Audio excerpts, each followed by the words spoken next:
Welcome everybody, I'm IAmAMusicNerd here, and today I'm going to be doing a special video in honor of the 25th anniversary of Jay-Z's first album, Reasonable Doubt, which essentially means 25 years as Jay-Z as a solo artist and one of the greatest hip-hop careers of all time. I decided to list my 25 favorite Jay-Z songs. This is not in any order, it's just going down through the discography and picking 25 of my favorites.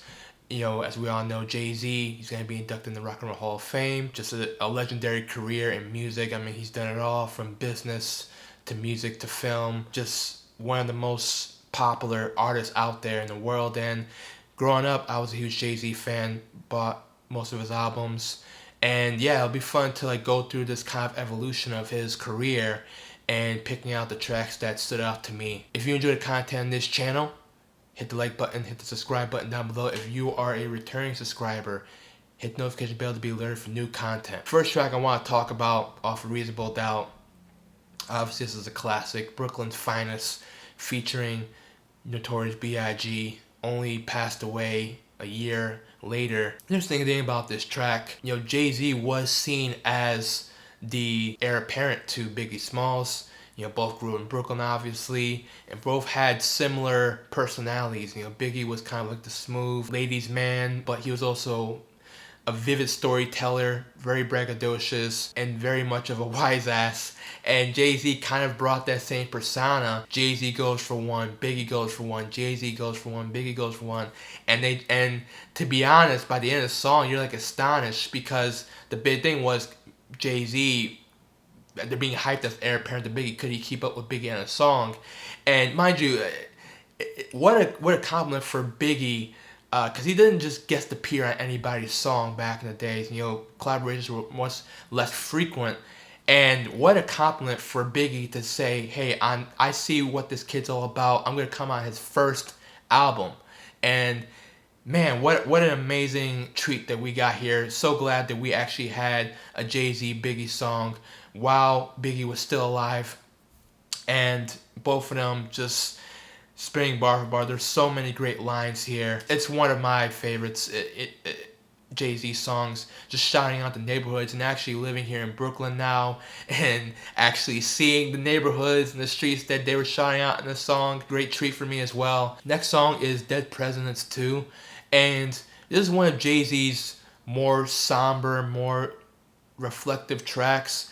Obviously this song samples the beat The World Is Yours from Nas and Illmatic, and of course, the producer was saying that, they were listening to Illmatic and they loved the piano sample of this song, and they used it and basically just sampled that line, I'm off for Dead Presidents, and built the song around it. Jay-Z would kind of reference this in his diss track against Nas, ironically, but at the time, this was out of love for Nas. The term Dead Presidents, at the time, the movie Dead Presidents was just released in theaters, so that became a cool slang term for getting money.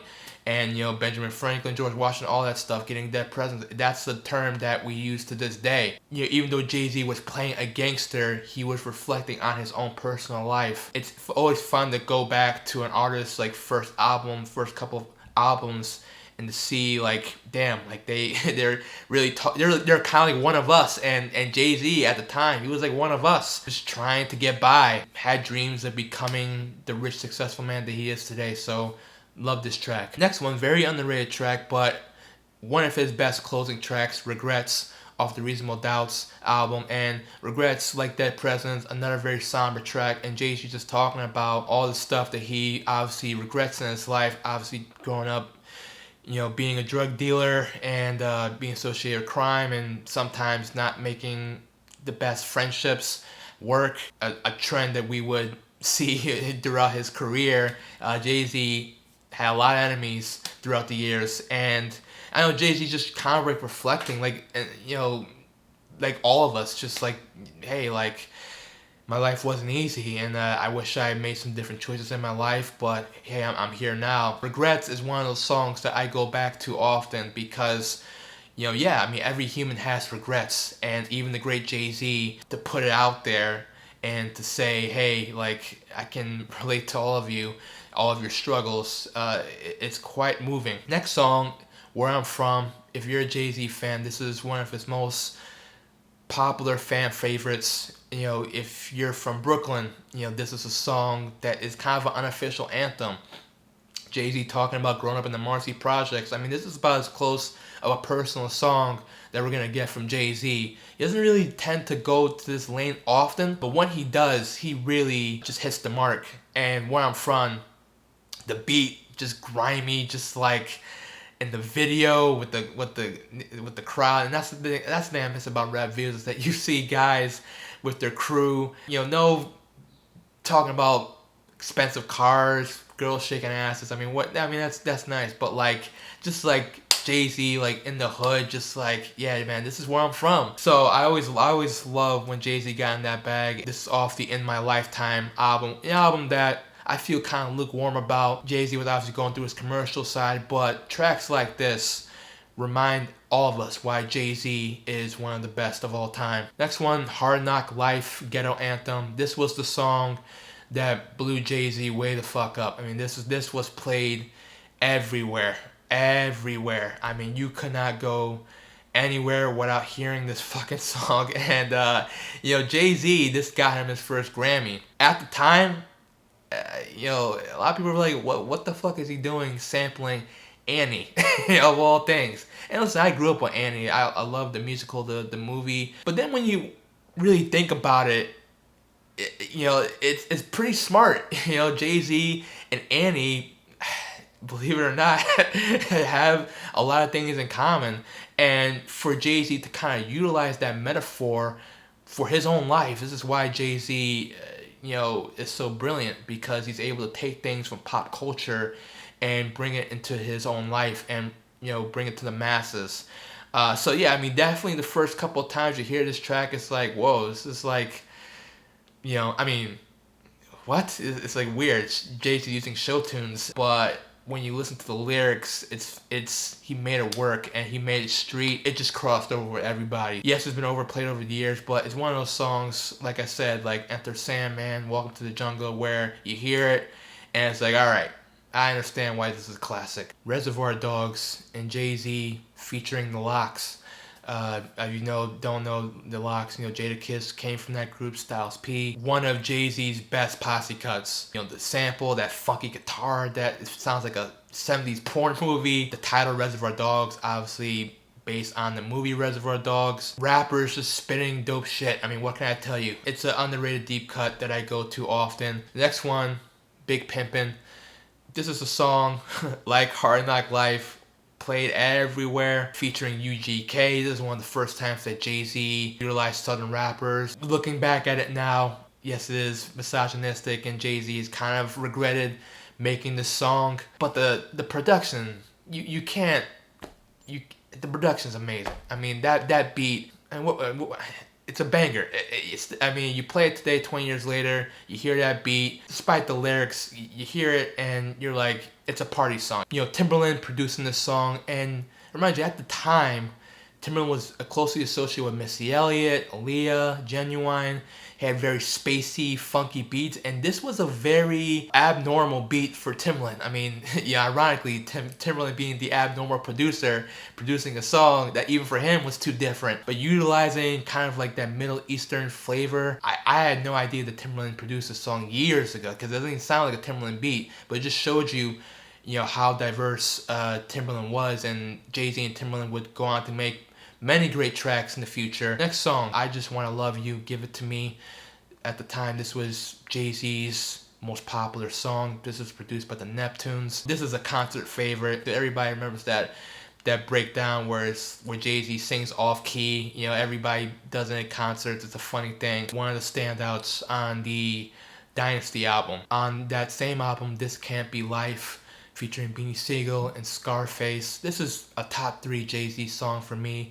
Everybody here, just in their prime, phenomenal. Jay-Z just describing his life, his come up, and then Beanie Sigel, such an underrated rapper. Really wish that Beanie Sigel had a better career, because he's so underrated. And at this time, Beanie Sigel was just killing Jay-Z's songs. Shout out to Beanie, just, you know, great work. But the star of this track here, Scarface. I mean, my God, just, you know, every time I hear this song, I don't have to listen to rap songs, and I get like, you know, my heart just feels like, you know, out there, and I get goosebumps. But I hear this verse, and it just moves you to tears almost. Scarface basically laying out, you know, he was initially going to have his verse be about how his life was hard and his come up, you know, following the themes of the song. And usually I don't like it when rappers go off topic, but Scarface was like, yo, I gotta talk about this moment in my life that just occurred, basically saying how his friend's child passed away, and him just describing his love for her, and said that it wouldn't be right if I were to just be selfish and talk about my life when my friend just told this to me. I just got this call literally before I came to the studio, and it's simple, it's evocative, it's moving. It's why Scarface is one of the greatest rappers of all time. Just steals the show here. One of the best guest verses I ever heard in a rap song, period. And the song, produced by Kanye, I mean, you can't beat it. You can't beat it.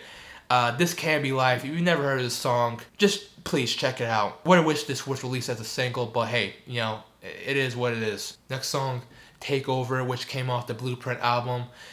At the time, Jay-Z and Nas were going through this media heavy feud, and you know, a lot of people run with the narrative that Nas came out with Ether and ended Jay-Z's career, and Nas won the battle. And yes, Ether is one of the most famous diss songs of all time, but I have a hot take here. Alright, I got a hot take. It's coming out the oven, so be prepared for this. I actually listened to Takeover more than Ether. I think Takeover is just as good as Ether. Now, yes, Nas, at the time, people blew it up. It was Nas's comeback single, but I don't go back to Ether. Yeah, that beat, it just never did it for me. You know, it's just very slow, just like, you know, it's the lyrics are, you know, I don't know. I think Jay-Z, with the beat in the background, it felt like Jay-Z was getting ready for a boxing fight, and just his winniness, and then utilizing the David Bowie Fame sample, utilizing the Doors with the Kanye beat. I mean, this song is just immaculate, and just like, you know, he put Nas's career in critical condition. And I love how the song ends. Jay-Z just pretty much just going at everybody and just talking about Nas, basically saying your bodyguard had a better line than you on Uchiwala. And I just love how this song just abruptly ends, because he says, for all of you that trying to go at Jay-Z, y'all get half a bar, fuck y'all niggas. Basically saying, you're so small in my life, I'm not even gonna name you, I'm not even gonna put a line for you like I did Nas, I'm just gonna give you a half a bar. It does serve its purpose, but I love Takeover more. What can I say? Next one is Heart of the City. This is another Jay-Z fan favorite. Kanye produced this track, and really the Blueprint, as I said in my Jay-Z album tier list, was, you know, some consider Jay-Z's best album, some consider it his comeback album, but it really changed hip-hop production going forward, utilizing less samples and more like 70s soul, chipmunk soul, all that stuff that Kanye and Just Blaze pioneered on this album. And Heart of the City, with the lines, you know, now the Fat Boy's gonna break up, now the Fugees gonna break up. Like I said, Jay-Z kind of more is more reflective, melancholic back here, and it's a great song. I mean, you know, 20 years later, it still hits hard. Next one here, I'm going with another Kanye produced song. Yes, there will be a lot of Kanye produced songs on this list. I'm going to go with the Girls, Girls, Girls Part 2 version over the single Girls, Girls, Girls on the Blueprint. This was an extra track on the Blueprint, and the sample here and the production here I just found to be better than the original. Like I said, that 70s soul era. But you know, it's the same song, but I just love the beat here better. I just think that it fits Jay-Z's energy better. Obviously, Jay-Z trying to get his Too Short on. I mean, you know, being the Mac, you know, saying he has so many ladies, and this was an obvious, you know, so quite, you know, cleaning up the big pimpin' thing, making it a little bit more tasteful. Next one off of the Blueprint 2, just kicks off that album, A Dream, Jay-Z, Faith Evans, Notorious B.I.G. in a posthumous verse, utilizing the Juicy song. We all know Jay-Z was a big Biggie fan, and him collaborating with his widow. I just always loved how this song kicks off this album. It sets the tone for the album. Blueprint to another underrated album, Jay-Z's discography. But yeah, I mean, I just always remember listening to this song back in the day and just like playing the song over and over and over again. Sometimes playing it 10 times before listening to the rest of the album. That's how much I love the song. And obviously I was too young to witness Biggie's, ascension, even his death at the late 90s. But listening to this song and, Biggie's spirit running through this song, and officially it's kind of like saying to Jay-Z, well done, kid, for passing on my legacy. Yeah, standout track. Poppin Tags. Man, you got Jay-Z, Big Boy, Twista, Sleepy Brown, Killer Mike. One of my favorite Jay-Z songs here. And of course, produced by Kanye. I didn't even know this was produced by Kanye maybe 10 years after the song was released. Yeah, the beat here, I didn't even know Jay-Z had this type of flow in him, but he kind of has that southern, type of like draw to him. Twista coming on here, I think this is the song that kind of brought Twista back into the mainstream. Him also collaborating with Kanye, so this was a great thing for him. And we all know about his fast flow, and how I don't understand how a human can rap like this. Big Boy coming up with his verse, just the amazing thing here in Sleepy Brown, kind of Nate Dogg in the track with that like the way that this beat kind of goes is kind of like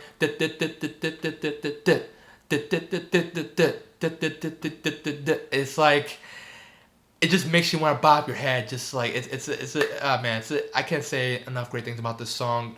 One of Jay-Z's best posse cuts. Another favorite off this album, Guns N' Roses, Jay-Z, Lenny Kravitz. This is another song I remember just replaying over and over again. Jay-Z didn't really do the rock thing, but really if you think about it, this was kind of the first time that Jay-Z was utilizing rock instrumentation in the songs. And of course we all know about the Linkin Park collaboration. Lenny Kravitz killing it on the guitar, and Guns N' Roses, the dark and the beautiful. Lenny Kravitz like, come on, come on. Next one off of the same album, Bitches and Sisters. Now, on face value, it is misogynistic. Jay-Z would definitely not make this type of song today, and this kind of politically correct nature that we're in today. He would get killed for this.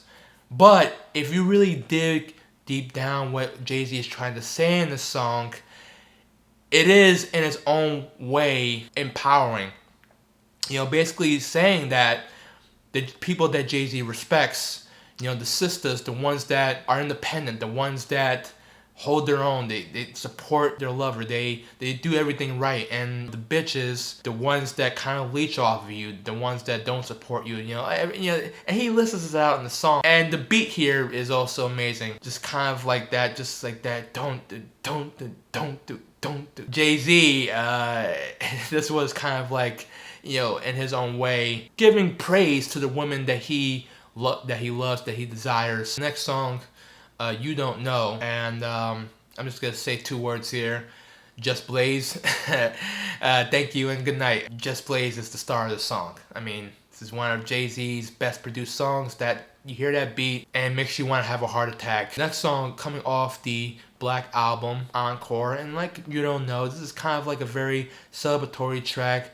Like that, very like the horns, and it just makes you feel like you're at a fancy dinner, and it's just Jay-Z being at his most opulent, being at his most celebratory. And what the hell are you waiting for? And yes, the theme of this album, Jay-Z, obviously Black Album was his last album, but we all know that, come on, you're full of shit. But at the time, we didn't think it was his last album. And so certain songs on this track was kind of like Jay-Z going back and reflecting on his life. And Encore, basically, Jay-Z's giving his last performance and the way they utilize the sample. The MC is like, yo, Jay-Z, come back for the encore, don't go away. Yeah, I mean, it's an amazing song. I love the Linkin Park version of the song as well, but I'm not going to put it on this list. Next song, 99 Problems, Jay-Z's most famous songs. Even if you're not a Jay-Z fan, you know the line, 99 Problems and a bitch ain't one. One of Jay-Z's most iconic lines ever that really kind of transcended into mainstream pop culture. And really, Jay-Z, once again, utilizing rock instrumentation, featuring production from the legendary Rick Rubin, who utilized the sound in the 80s with the Beastie Boys, LL Cool J, Run DMC. So Jay-Z, like I said, this album, Black Album, reflecting back to his youth, and I'm going to go on a limb and say Jay-Z was a fan of Run DMC and Beastie Boys and all that stuff, and so him tapping Rick Rubin was a great power move. Yeah, this is the type of song where it just makes your speakers go, like it just hits the speakers, the bass just like, bad. Like it's a banger for sure, and like literally and figuratively at his storytelling best. And his second verse I love, talking about being pulled over and him utilizing this weird, I never really got what type of voice that was, this cop voice. Is this supposed to be some like southern, like, I don't know, Dukes of Hazzard, like, I mean, I never understood what he was trying to go for with that voice. Just a very like I don't know what he's going for. But him and Rick Rubin just collaborating together for the first time. They would collaborate on more stuff. Alright, the next song, Roc Boys, coming off the American Gangster album. If you haven't heard the American Gangster album, check it out. It's one of Jay-Z's most underrated albums. Roc Boys was the hit single off of that album. And American Gangster, Jay-Z wasn't really too focused on making singles at the time. He was really trying to make a concept album, and this album was once again painting him as this gangster based off of the movie American Gangster, and utilizing more soul samples. And Roc Boys featuring Kanye and Beyonce with the ad-libs. Once again, Jay-Z, very celebratory. You hear this song and you just think of a Cristal commercial. And I'm not trying to be like a smartass here, but that's the type of mood that this song gets you. It's very fancy. Let's go out for drinks tonight. It's on me. You know what I mean? Like, even the music video kind of has the same mood. But I love the horn samples on this song. And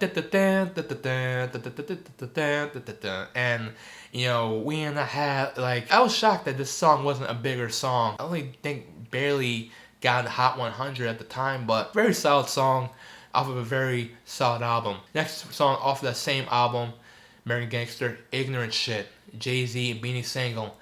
And am I saying that right? Beanie Siegel? Philly fans, don't hurt me. But seriously, Ignorant Shit, another one of my favorites. It makes me miss Jay-Z and Beanie Siegel collaborating on tracks. I just thought that they were a great collab together. And it's a shame that they fall out, and this is one of their last notable collaborations together. Beanie Siegel, like I said, so underrated, doing his thing and on this song. Jay-Z just kind of like, the whole album was very classy, very tasteful. And then Jay-Z's like, all right, I'm just going to give you some ignorant shit. I'm just going to give you, and just utilizing that Big Papa sample, which is the sample of the Between the Sheets, Isley Brothers. Ding, da, ding, ding, ding. But it's a very, like, it's not like, because that sample is a very slow kind of sample, but this song is kind of like very up tempo. It's like it keeps you going. It keeps you like, and the way that they trade off verses here, definitely a track to me that I go back to on that album very often. DOA, Death of Autotune, which came off the Blueprint 3, and Blueprint 3 was Jay-Z trying to utilize more modern production. At the time, Autotune was huge. Lil Wayne was using it. T-Pain was obviously using it a lot, and Kanye basically made a concept album based on Autotune, and which in Heartbreak.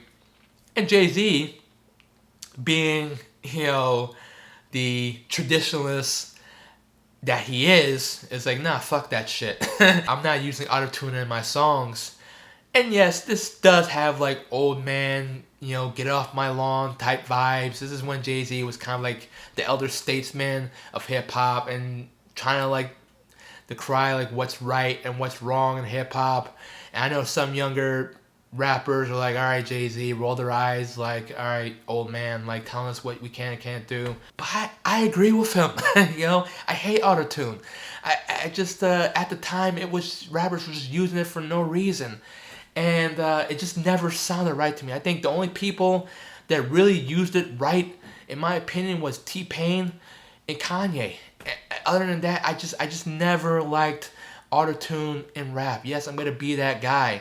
And so I agree with Jay-Z here. It's like, yo, get that shit out of here. I'm not gonna be the one to say it was ruining hip hop, but it was just used to death at this time. You know, and it was just like, we gotta stop this. We just gotta stop this. Just one of those songs that got me excited for the Blueprint 3 album. And, you know, initially, like I said, it's an album I feel lukewarm about. But, man, when this song came out in the summer of 2009, and the video, and Jay-Z singing that bar, just, like, looking cool as fuck. You know, it utilized, like I said, the modern production, that electro production, but utilizing the clarinet and the horns, and that beat is just a banger. And Jay-Z saying like, this is a beat that makes you want to do commit a felony. And, oh man, I just adore this song. Jay-Z just like angry and just like, no, I'm the real king of hip hop. Yeah, Death of Autotune. This is an amazing song. Run This Town, one of Jay-Z's biggest hits, featuring Kanye and Rihanna. Once again, the beat here is incredible. Produced by Kanye. Jay-Z obviously does his thing here. Rihanna does her thing. But yeah, the star here is Kanye. He came out with an amazing guest verse. One of his best guest verses of his career, in my opinion. And this was just off of, you know, when the song came out, it's off a time where the public was kind of shaming Kanye. This was the VMAs, is when he, you know, interrupted Taylor Swift's speech and saying that Beyonce had the best song of all time. We all know that moment. And so Kanye was kind of like, at the time, public enemy number one. But when Run This Town came out, and he had this guest verse, it was kind of like him working his way back into our good graces again, because it's just a great guest verse and really showed that Kanye really wanted to go for it. And, you know, coming off of It Was a Heartbreak, where, like I said, that album, very R&B based, very electronic based. This kind of was like Kanye letting us know, all right, he's back on that rapping shit again, and was kind of like the springboard to the Twisted Fantasy era. And, you know, Jay-Z and Kanye, they have a love-hate relationship. And I did feel like when Kanye rapped on a Jay-Z song, he really wanted to prove to Jay-Z that maybe it's like a little brother, big brother type of thing, but he really wanted to show him, I'm just as good as you, and I'm going to prove to you why I'm the heir apparent. And speaking of Jay-Z and Kanye collabs, we're going to go into Otis off of Watch the Throne. I remember when the song came out in the summer, utilizing that Otis Redding sample, Try a Little Tenderness. I'm a big Otis Redding fan, by the way. You just knew that when this song came out, the summer was over. Jay-Z and Kanye are back. Watch the Throne. People are like, oh my God, you know, two of the best rappers are gonna collab on this album. This is amazing. Otis, probably my favorite song off the Watch the Throne album. Jay-Z and Kanye just trading versus, that piano sample, the music video, Niggas in Paris. It's a concert favorite. People love it. But I think Otis is a better song, in my opinion. I always want to go back to the song often when I'm revisiting that era of Jay-Z. And yeah, it's a great song. What can I say? Last but not least, off of the 444 album, Story of OJ, second song off that album, Grammy nominated. Jay-Z doesn't do a lot of socially, politically conscious songs, but 444 was kind of like Jay-Z at his most mature, at his most reflective. Jay-Z with this scorching track, Story of OJ. The way that this song starts, with the beat just coming in for 30 seconds, and he just lets you get into it, and then the first line he says, you know, I'm not black, I'm OJ. I don't know how many times I'm gonna say it but in this video, but I just love it when Jay-Z utilizes pop culture and just brings it into his own life and what he's trying to say. Of course, at the time, you know, the OJ documentary was huge, won an Oscar. It was what everybody was talking about. One of the most famous comments off the documentary was when OJ said, "I'm not black, I'm OJ." Can't believe he said that, but Jay-Z titling the song "The Story of OJ" and then saying, "I'm not black, I'm OJ." Jay-Z with probably the greatest 5-second pause in the history of hip-hop, with him just being a smartass saying, "Yeah, okay." What can I say? That's just so beautiful and so brilliant. You know, the rest of the song comes off that momentum. Great music video as well. But yeah, this is one of Jay-Z's best in his late era Jay-Z. The song in the album showed why Jay-Z still got it. You know, and I was very underwhelmed by the previous albums. You know, you go back to that Tearless video. Didn't like Magna Carta. Blueprint 3 was okay, but songs like The Story of OJ prove why Jay-Z is one of the greats. And so yeah, this has been a long video, but those are my 25 favorite Jay-Z songs. Let me know what you think in the comment section below. What are some of your favorite Jay-Z songs? One thing I forgot to mention about The Story of OJ is that Pusha T using it on his diss track against Drake, and how Pusha T utilized the cover, and we all know, the photo of cover of this song of Drake in blackface, and then obviously, so it just makes that song better. You know what I mean? But yeah, all right. So that's my piece on that. YouTube recommends these 2 videos to check out after this one. Thank you for watching, and I want to say to Jay-Z, by the slight chance that he ever sees this video, you know, probably 0.0001% that he will ever see this video, I want to say thank you. Thank you for making me a fan. Thank you for getting me through the hard times, for the good times, for everything in between. Through it all, you made hip-hop better. So thank you very much. Love you guys. Until next time. Peace.